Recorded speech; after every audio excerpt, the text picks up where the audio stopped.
Thanks, Mr. Carlo. On this episode of Hangin' with Hunt, I'm going to talk to you guys about my plans for the weekend. I really plan on playing this drum as much as possible. I've got my drumsticks and my drum. Since you guys can also this weekend make some music, go ahead and grab your drum and your drumsticks and let's make some music together. Get ready? What's that, Mr. Carlo? They don't have drums? That's fine, we can figure something.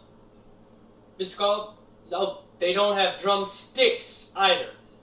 Well, if you don't have drumsticks, you could always just switch it out for your mallets. Mr. Carlo, they don't have mallets? If you don't have mallets, you could always switch them out for some pencils.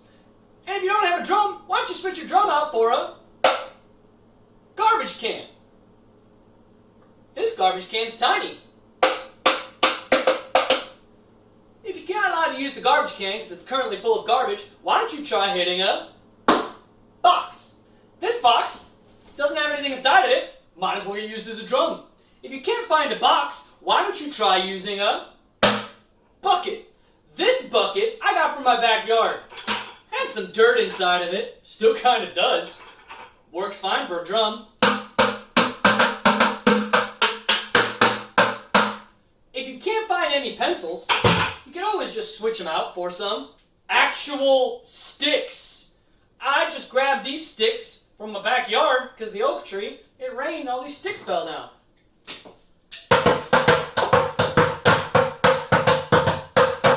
So grab yourself some pencils, some sticks, something to bang on. Try not to use your little brother. And play your favorite song all weekend long. I'm gonna bang my drum on the old town road. I'm gonna